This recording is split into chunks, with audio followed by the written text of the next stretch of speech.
Nos complace recibir hoy aquí a Miguel Coronado Hunter, el representante del Banco Interamericano de Desarrollo en la República Dominicana, y también a Gilles Demé, quien es el jefe de operaciones del banco aquí en Santo Domingo. Ambos tienen, ya Coronado tiene cerca de 1 año y medio por aquí, y Demé tiene más tiempo, ¿verdad? Menos tiempo. Menos tiempo. 7 meses. 7 meses. Ah, no, pero está debutando. Pero estuvo todavía. antes muy cerca de nosotros. Estuvo antes en Haití. Es de origen francés. Y aquí, pues, Coronado es colombiano. Colombiano. Está aquí más cercano de nosotros. Bueno, ustedes tienen un evento importante en estos días aquí en la República Dominicana, en Punta Cana. Va a ser en mayo. ¿Qué es lo que es eso? El PPP de las Américas. Explíquenos cómo se menudea eso del PPP de las Américas. Don Juan y don Alberto, muchas gracias por la oportunidad y por la invitación a este espacio y de poder participar, de venir a contarles de este evento que tenemos el 15 y 16 de mayo en Punta Cana. Es el evento que se llama PPP Américas, que celebramos cada 2 años en un país de nuestra región. Este año logramos traerlo a Punta Cana, y en el cual estamos esperando una participación aproximadamente de 450 personas de la región y del mundo. Ah, ¿vienen fuera de las Américas también? Vienen también, tenemos gente que viene del sector privado y del sector público. Hablar de un tema que es muy relevante, que es las asociaciones público-privadas, qué ha venido pasando en los últimos años, cuáles son las innovaciones que estamos viendo, los desafíos y las lecciones aprendidas. Entonces vamos a tener 2 días en el cual vamos a tener esta masa crítica de personas de muy alto nivel hablando del instrumento de las asociaciones público-privadas. Pero se va muy lejos a Punta Cana. Entonces se distrae un poco la atención de los medios aquí en la capital. Bueno, vamos a tener personas de los medios que nos van a estar acompañando. Hemos tenido una tarea de difusión para que los diferentes periodistas conozcan de qué se tratan las asociaciones público-privadas, puedan conocer y estén informados. Comenzamos con unos, los llaman media tours, donde tuvimos a periodistas haciendo preguntas, trayendo a la gente nuestra que capacita para que entiendan, ¿no?, qué consiste una APP, por qué el sector privado participa, cómo hacemos nosotros para motivar, ¿sí?, que las obras públicas hoy en día se puedan hacer de una forma eficiente y al final del día se puedan prestar servicios con calidad a la población. ¿Cuáles son esos principales modelos de asociación público-privada aquí? Mira, para contarle, tradicionalmente la forma como los estados realizan sus obras de infraestructura es mediante licitaciones, en la cual tú haces un concurso, hay un ganador y se ejecuta una obra a esa persona y esa obra se devuelve al Estado. Sí. Después comenzamos con otra generación que se llamaban lo que comúnmente se denominan concesiones, que era la prestación o la entrega de un servicio público a un privado para la prestación. Hoy en día estos conceptos han ido evolucionando y lo que queremos es que esos servicios que se hacen, los servicios públicos de atención, lleguen con la calidad y dentro de un presupuesto determinado. Entonces, hoy en día ya no se habla, por ejemplo, del pago por un metro cuadrado. Hoy en día estamos pagando por un insumo de un producto específico. Entonces, eso nos ayuda a los funcionarios públicos a poder definir dentro de esas obras de infraestructura que tenemos cuáles son primordiales para detonar el crecimiento de nuestros países, poder atraer esa inversión privada, ponerla a trabajar y que el fisco, ¿sí?, pueda prever esos gastos presentes y futuros. Hoy en día estamos tratando de distribuir los riesgos que se presentan en estas obras y traer a los privados para que las realicen, para que brinquen la tecnología que hoy en día se quiere ganar en servicios operativos, y al final del día lo que queremos es financiar esos proyectos que van a haber y va a haber un intercambio de innovación, de conocimiento, de crecimiento de la economía, ¿sí?, cuando vienen empresas del extranjero. La experiencia aquí no ha sido tan positiva, aunque haya alianza público-privada, porque el caso que ha motivado muchas críticas aquí de la carretera que se construyó de Santo Domingo a Samaná. Hay experiencias buenas y experiencias Hay malas. experiencias malas. Bueno, Unas de cal y unas de sal. En las carreteras ha habido muchas experiencias Sí, malas, sí. Sí. porque ya hace 20 años en México hubo escándalos muy grandes, más de 20 Eso era años. lo que yo le iba a mencionar, pero ustedes saben el crecimiento que se ha detonado en esos países, ¿sí? El Estado tuvo que entrar a recuperar esas concesiones. Pero con mucho dinero. Casi Sí. como 15.000 millones tuvo De que dólares. establecer, sí, para Sí, un fondo. es pero mucho dinero. De eso hemos aprendido mucho y lo que se trata hoy en día de que esas prácticas o esas primeras lecciones se puedan recoger, no vayamos a hacer los mismos errores que se hacían antes. Para contarles un poco, con anterioridad se hablaba del equilibrio económico-financiero en ese tipo de contratos que te permitía a ti, al concesionario, negociar con el gobierno. Eso ya no lo recomendamos, ¿sí? Entonces hoy en día lo que se trata es distribuir los diferentes riesgos, ver el privado cómo los puede atender y ver dónde está el flujo de recursos, porque sin el flujo de recursos los privados no van a encontrar el financiamiento para esos proyectos que nosotros El queremos. BID, igual que otros organismos internacionales, el Banco Mundial también, han estado muy empeñados en darle mayor protagonismo al sector privado y esto generalmente en detrimento del sector público. Aquí se experimentó con un tema que lo tenemos ahora muy en boga, que es el tema de la salud.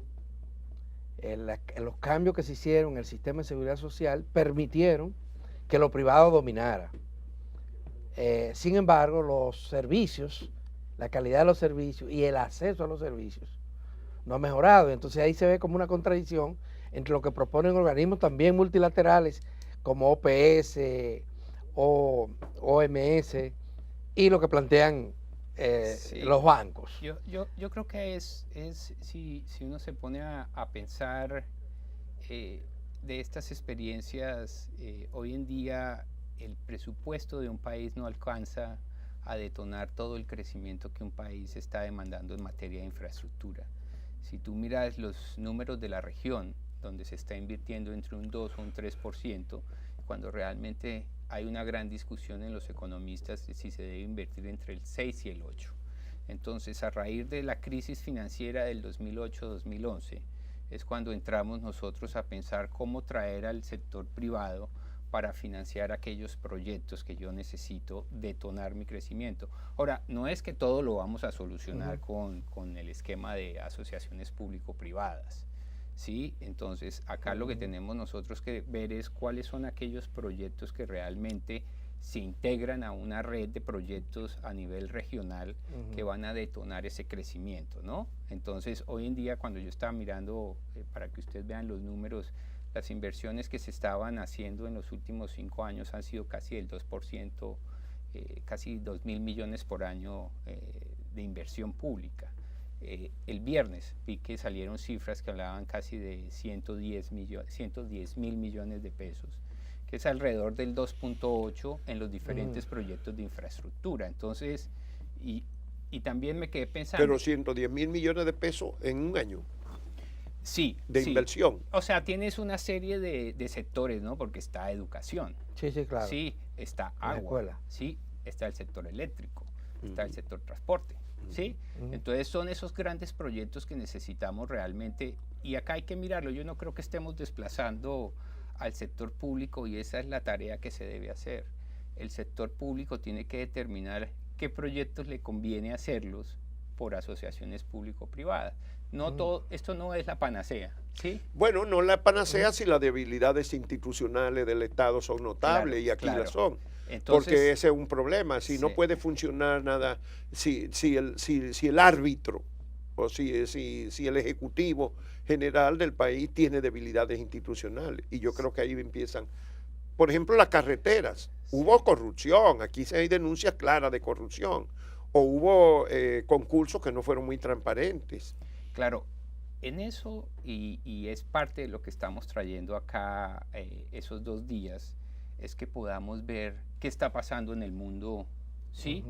En las tendencias en México, qué está pasando en Colombia y qué está pasando en Chile, que son los países líderes, ¿sí? En Colombia han empezado lo que llaman los proyectos 4G, un sistema de infraestructura con 40 años de rezago. ¿Cómo haces tú para financiarlo directamente, Ujú. ¿sí? Entonces, eso va a detonar el crecimiento que merece Colombia, más aún cuando se están sumando a una serie de tratados internacionales para tratar de ser competitivos, porque al final del día eso es lo que se quiere. Estas nuevas políticas, ¿cómo conectan con la necesidad que tiene nuestra región, y especialmente República Dominicana, de ser más equitativo en Sí. la inversión pública, de ser más equitativo se está produciendo riquezas, en el caso nuestro, de manera constante, pero no se está distribuyendo? Es un buen ejemplo. Ajá. O sea, yo creo que ustedes conocen mejor que yo las cifras de crecimiento que ha tenido el país en los últimos años. El año pasado fue el primer país de envidia de la región.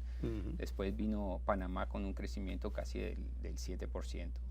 Y donde estamos viendo que hay logros en la reducción de la pobreza, ¿sí? Pero ¿cómo hacemos para que ese gran crecimiento que el país ha tenido por muchos años se traslade, ¿sí? En beneficio de la población, ¿sí? Ese es el gran reto, ¿no? ¿Cómo hacemos para crear esos empleos de calidad con salarios reales, ¿sí?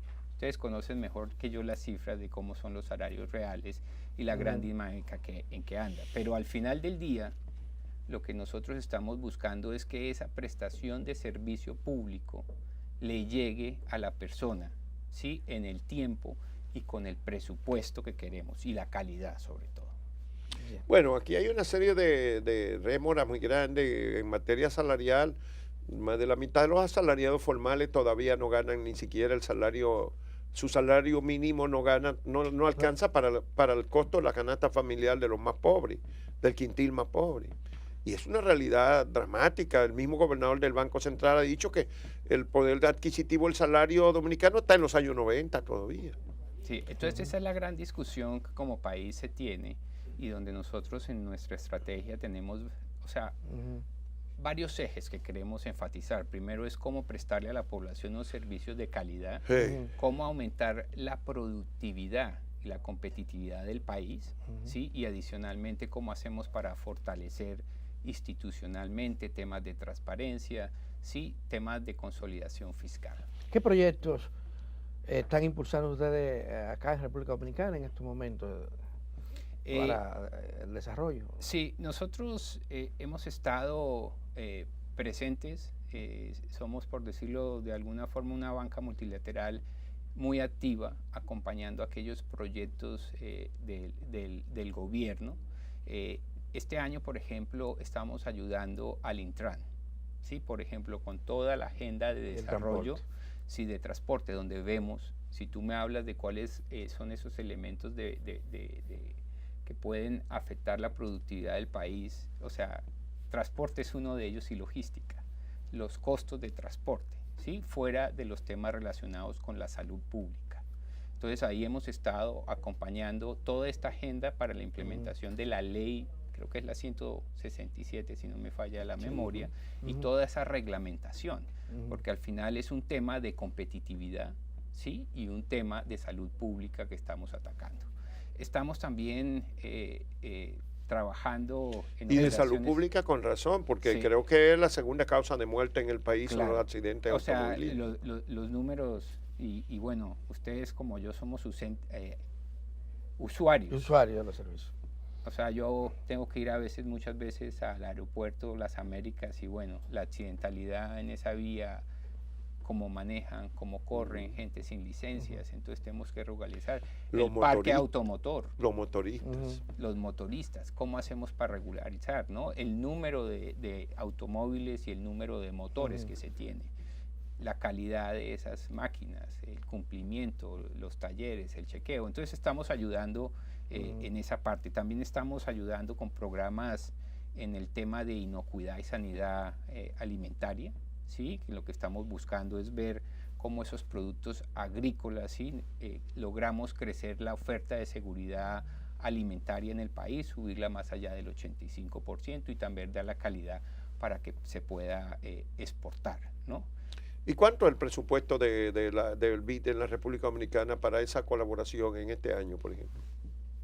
Bueno, en total tenemos hoy, este año, una cartera activa, lo que llamamos cartera activa, o sea, la cantidad de proyectos que fueron aprobados por el banco de 20 operaciones vigentes, ¿no? Bueno, de las cuales 6 todavía están en espera de lo que llamamos efectividad. Le hace falta la ratificación del Congreso o algún acto administrativo que permita a las actividades empezar a desarrollarse.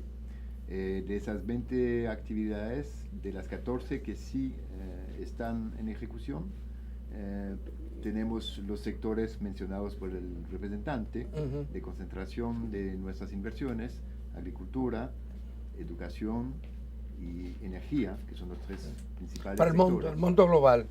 Para un monto global de proyectos aprobados de $1.400 millones, de los cuales una buena parte está ya desembolsada y queda por desembolsar de nuestra cartera activa cerca de $300 millones. Esperamos este año de esta cartera de inversión desembolsar 75 o 80 millones de dólares.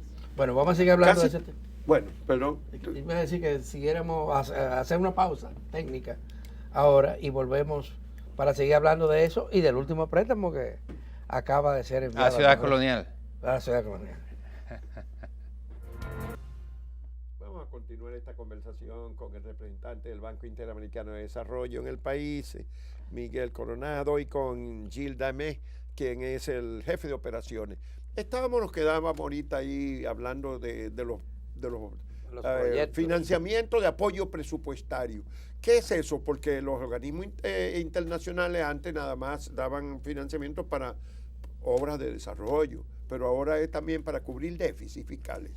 Claro, ese es un instrumento que viene de desarrollo de la banca multilateral, y es uno de los productos que lo que busca es acompañar reformas en sectores de forma específica. Entonces lo que se trata es de desarrollar una agenda de cambios estructurales.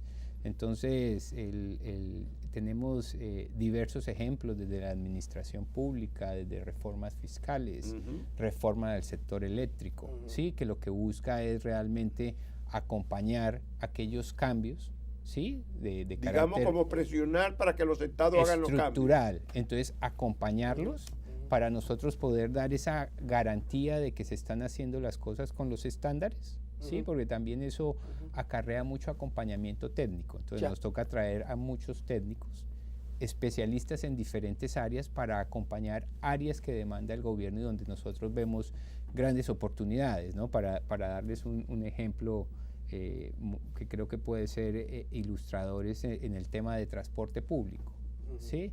Y donde estamos viendo las grandes dificultades que está teniendo en tema de seguridad, movilidad, ¿sí? Y carga. Ya. Entonces vemos áreas muy importantes ahí para acompañar. Ustedes apoyaron la gestación y finalmente aprobación de la Ley de Estrategia Nacional de Desarrollo. Es una ley que data del 2012. En esa ley se contemplaba hacer una reforma fiscal y un pacto para que esta reforma se produjera, que no solamente contemplara los ingresos, sino también los gastos. Eso no se ha realizado. ¿Qué piensan sobre esto? No se ha realizado, y todo el mundo en la República Dominicana, supongo ustedes lo saben, señala que es urgente una reforma fiscal, pero que hay que dejarla para después de las elecciones, para no entorpecer al partido que tenga el gobierno. ¿Qué ustedes opinan sobre eso? Mira, en el caso de, por lo menos de República Dominicana, de la oportunidad que yo he tenido de conocer, hay lo que se llaman unos pactos que ustedes suscriben, ¿no? Uno de ellos ha sido, por ejemplo, el pacto a la educación, ¿sí? Donde se destinaron, por ejemplo, uno de los grandes avances es destinar el 4%.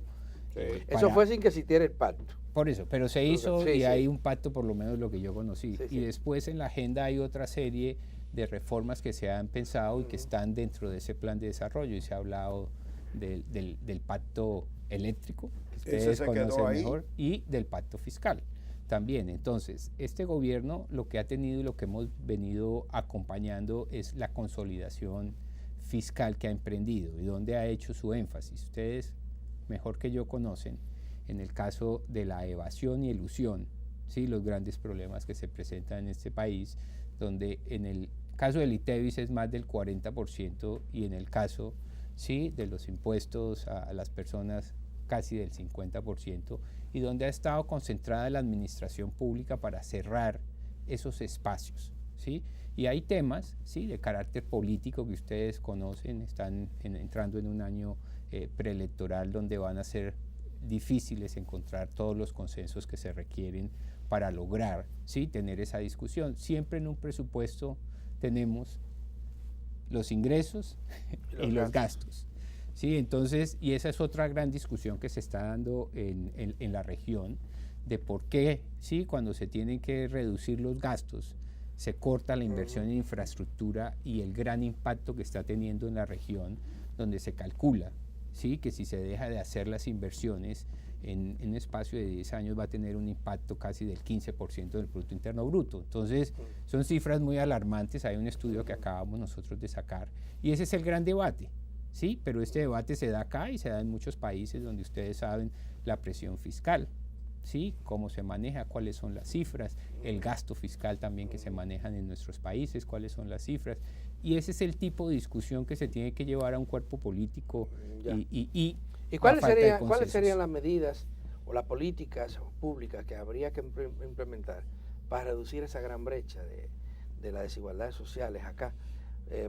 Hablamos de crecimiento fabuloso, si se quiere, sí, pero nosotros tenemos unos niveles de pobreza extrema todavía. Bueno, y el desarrollo ha sido muy desigual, o sea, tenemos crecimiento en Santo Domingo, por ejemplo, el Gran Santo Domingo y específicamente el Distrito Nacional, pero tenemos pobreza extrema en 7 provincias. Sí, bueno, eso es parte de los retos que tienen nuestros países en general, de ver cómo ese crecimiento, más en este país donde se ha logrado unas cifras, o sea, tan destacadas en los últimos años de crecimiento y que se aspiran todavía, que el último pronóstico casi es del 5%, 5.5% anual, que son Sin cifras. embargo, usted ve la cifra de educación, tenemos niveles, tasas para medir la educación de las más bajas de la región. Si va a salud, nos vamos a encontrar con tasas de mortalidad neonatales o materna de las peores, pese a que en el índice de desarrollo humano nosotros aparecemos como un país de desarrollo medio alto. Sí, esos son los grandes retos que tiene el país cuando uno entra a hablar, y por eso yo les estaba comentando a ustedes de las áreas donde nosotros vemos unas grandes oportunidades, que es la mejora de los servicios públicos, y en eso está, ustedes conocen las cifras de educación, ustedes conocen salud, ¿sí? Estamos mal. Por eso. Muy mal. Sí, entonces ustedes conocen las cifras, el gasto de bolsillo que tienen que hacer los privados, no obstante la cobertura, ¿sí? El tema del agua y el saneamiento. El agua. El saneamiento. Como parte de la salud. Tienen un gran favor. Entonces, ¿cómo mejoramos la calidad de los dominicanos? El agua es una gran vergüenza. Claro, entonces aquí se habla mucho de la electricidad, entonces, pero casi la mitad de las viviendas no tienen agua adentro. Claro, entonces y la otra mitad retos que tiene agua no la recibe más que esporádicamente. Hay un porcentaje que un 20% que recibe permanentemente agua. Y esos son los grandes retos que tiene el país, sí, de tratar de ver cómo hacemos para mejorar la calidad de esos servicios que se están hoy prestando. Ahí estamos acompañando las diferentes agendas de trabajo, ¿sí?, para tratar de hacer los temas que todos ustedes conocen para mejorar indicadores en el tema del embarazo precoz, ¿sí?, las campañas que se están haciendo en el tema de muerte de los prenatales, o sea, que también son cifras que se destacan en Latinoamérica. De la muerte en accidentes de tránsito. Y las muertes de accidentes de tránsito. Entonces, cuando uno tiene un país que crece de la forma que crece la República Dominicana, es donde las personas nos dicen, bueno, tenemos que enfocarnos realmente para lograr, sí, ese bienestar que la población en general demanda y a la cual le tenemos que proveer mejores servicios. Y todo eso viene acompañado también, oye, ¿cómo hacemos para que el país sea más competitivo? ¿Sí? Pueda crecer, ¿sí?, de una forma sostenible. Entonces ahí vienen temas que tienen que ver con la calidad, la frecuencia del servicio eléctrico. Impacta ustedes tienen cada vez parece que más responsabilidades a los dominicanos. Más allá de poner financiamiento en algunos proyectos de desarrollo, parece que el BID tiene un enfoque mucho más pluridimensional en estos momentos. Ustedes, por ejemplo, el año pasado se publicó un estudio que hablaba de un mal gasto público dominicano muy elevado, 3.8% del PIB, un estudio del BID.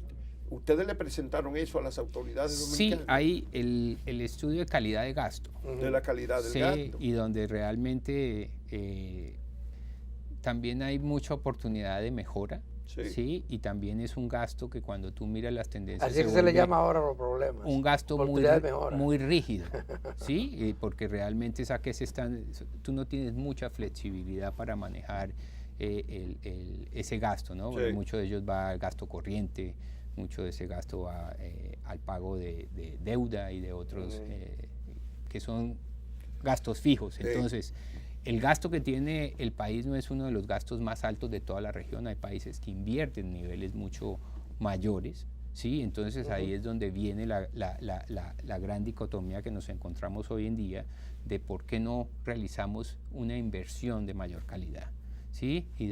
Porque la inversión al final del día lo que detona es el desarrollo y crecimiento de nuestros países y la prestación de un mejor servicio. Pero estamos hablando de cifras muy elevadas, porque 3.8% del PIB este año son como 165 mil millones de pesos. O sea, lo del año pasado, las cifras que salieron el viernes hablaban del 2.8% de inversión, ¿sí? Para el tema de infraestructura. Pero lo que se está perdiendo por la baja calidad de la inversión, que era casi del 2%. Entonces, pero realmente necesitamos invertir más, ¿sí? Entonces ahí es cuando nosotros estamos tratando de establecer un marco legal para que se puedan consolidar, ¿sí? Otras estructuras de financiamiento, podamos prestar servicios dentro de un presupuesto, ¿sí? Y con unos estándares de calidad, con elementos de innovación e intercambio y crecimiento de la economía. Tenemos también problemas de ejecución, porque muchas veces lo que se presenta en el presupuesto como ingreso por proyectos de organismos internacionales, al final del año se reporta que se ha desembolsado muy poco o una proporción baja. ¿Qué es lo que pasa? Eso es un problema de operativo nosotros. ¿Qué dice el jefe de operaciones? Bueno, en realidad yo no diría que tenemos problemas de ejecución muy graves, ¿no? En República Dominicana, comparando con la situación de otros países. Bueno, usted viene de Haití y entonces nosotros tenemos parámetros mejores, sí, en muchas cosas. Pero viera que en términos de ejecución, Haití no está tan mal como la imagen que dan. quiere dar, ¿no? En términos de ejecución de proyectos de inversión. Haití tiene un montón de otros problemas, obviamente, pero en República Dominicana yo creo que las unidades de proyectos, de ejecución de proyectos que tenemos en la administración pública son bastante capacitadas. El ritmo de ejecución es conforme con las previsiones que se hacen al principio del año, lo cual es el criterio que importa más para nosotros. A veces se plantean problemas de espacio presupuestario. Como ustedes saben, una unidad de ejecución, un ministerio, no puede gastar más de lo que el Congreso le aprueba como inversión. Y ocurre de vez en cuando para ciertos proyectos de que la capacidad de ejecución de la unidad es mayor a lo que el Congreso le ha aprobado. Ya no hay contrapartidas, porque antes era que no sabía, aparecían los fondos de contrapartida. Ya no pone como condición contrapartidas. Ya no es una condición de ejecución. Ya esa no es una condición. No, ya no es. Eso es en el BID de antes, en el viejo BID. Es el viejo BID. De la época de Antonio Ortiz Mena.